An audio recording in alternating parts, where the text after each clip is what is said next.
accepting your apology does not arise. You do not have to apologize to anybody. You have not done anything wrong. I'd like to say 2 words in English.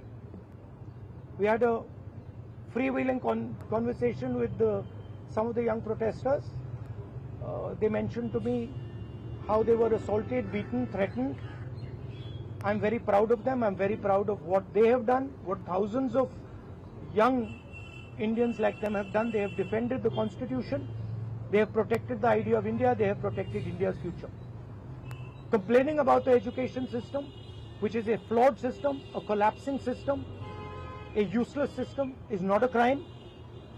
If anything, the system needs to be changed. It needs to be corrected. And that is all they were asking for. They were not doing violence. They were not being aggressive. They were not being nasty. They were beaten. They were assaulted. They are threatened. Accepting their apology, forcing them first, sending gundas to their house.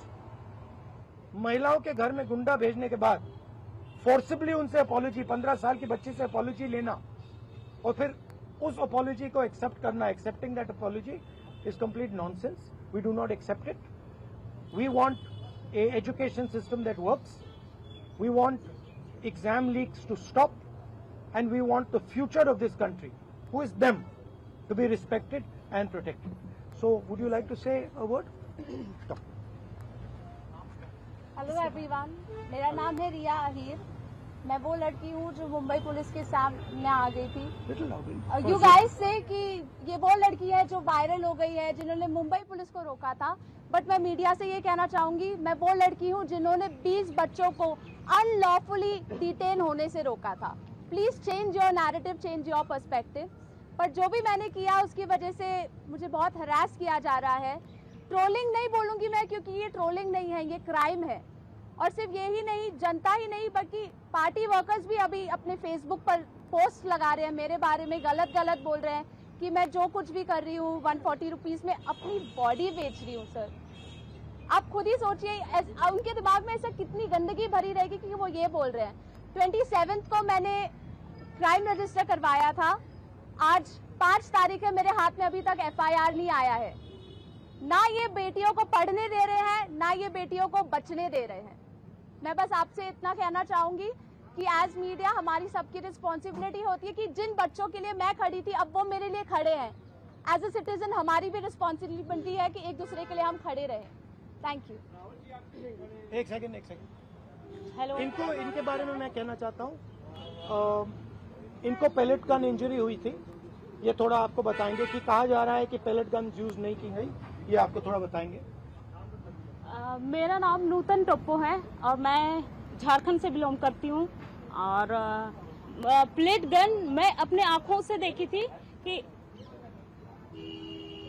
हमारे side वो gun point किया हुआ था और जैसे ही मैं मुड़ती हूँ ऐसे पीछे से मुझे गन फायर किया गया.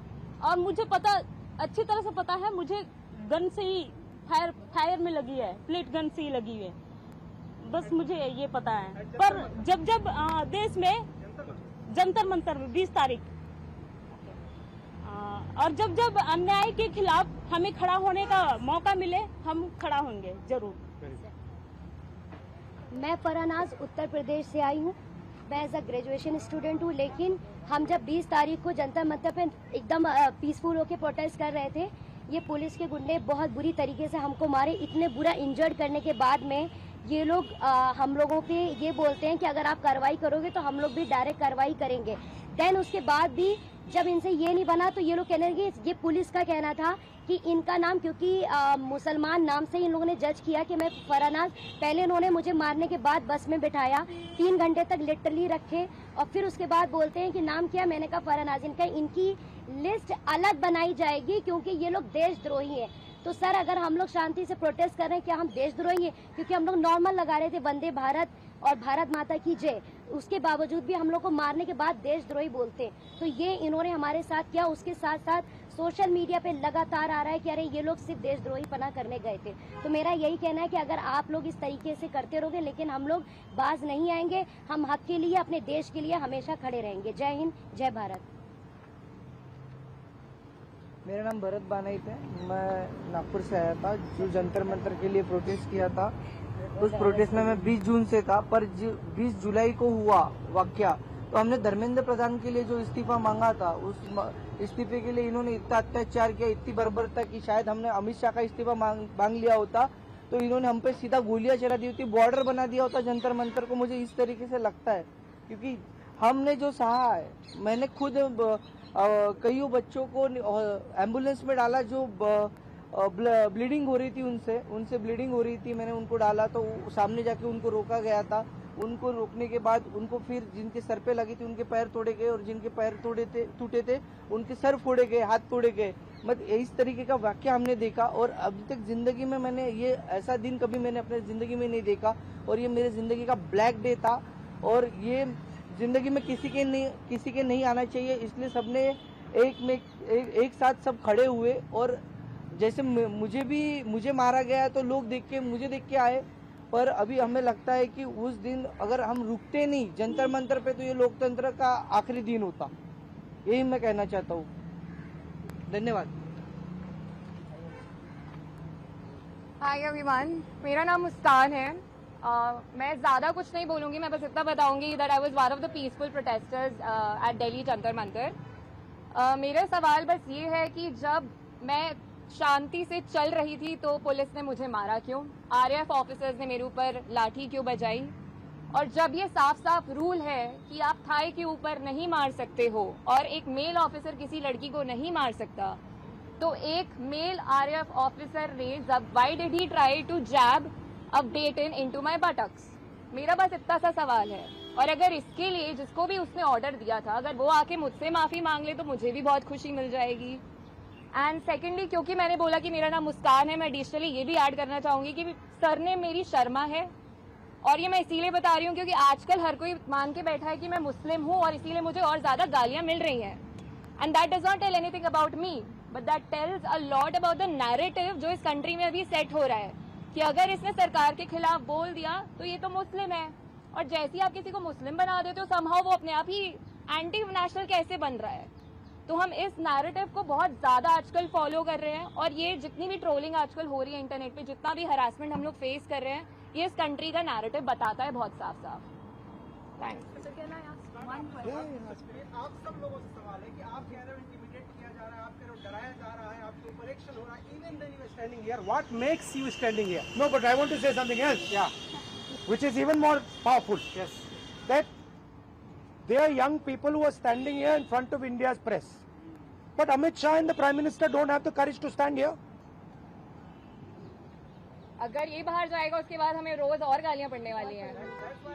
What makes you standing here? They are क्योंकि Indian. कल को मेरे साथ गलत होगा, मेरे साथ कोई आके खड़ा नहीं होगा अगर आज मैं दूसरों के लिए आवाज नहीं उठाऊंगी। और ये ऐसी कंट्री है, टू बी वेरी ऑनेस्ट, जिन लोगों को मेरी सुरक्षा करनी चाहिए उस दिन मैं उन्हीं लोगों से पिट रही हूँ। So as a woman of this country, please tell me where am I suppose to go to for my protection. मुझे बस आप इतना बता दीजिए। Just 1 second. 1 second. मेरा बस एक सवाल है जो भी ये देख रहा है उनसे, क्या जस्टिस आपको सिर्फ तभी मिल सकता है जब आप कोई कॉन्स्टिट्यूशनल वर्कर हो, या आर्टिकल 14 के हिसाब से जस्टिस सबके लिए इक्वल है? ये मेरा सवाल है। So no, last thing I want to say. 1 second. We're not taking any more questions. Last thing I want to say is that for them to come here, जो आपने बोला, it is an act of courage. It is not easy for them to come here. They are facing harassment, they are facing violence, they are facing torture, and I am very proud that they have the courage to speak so eloquently, so beautifully about what they are feeling. And these are exactly the type of youngsters that this country needs. There's thousands and thousands of them, and I'm extremely proud of what they have done. Final thing, the person who is responsible for this violence, the person who has had the pellet gun fire into this young lady, the person who's had the pellet gun fire into that young man I brought here, the person who has turned the police force against this young lady who's asking for their protection is Mr. Amit Shah, is the Home Minister of India. He does not have the decency to come to Parliament. He does not have the decency or the courage to comment on what has happened. And there's only two possibilities. One, he did not know that this violence was being carried out on the children, in which case he's incompetent. And two, that he ordered the shooting of the pellet gun, he ordered the violence on these children, on these youngsters, which means he's culpable. Either way, he is responsible. Thank you very much, and thank you very much for coming. All the best. Thank you.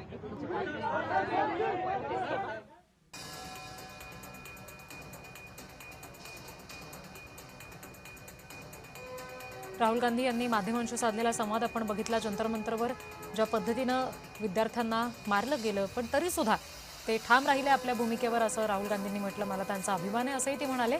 या व्यतिरिक्तही काही आंदोलकांनी आपल्या भावना यावेळी व्यक्त केल्या.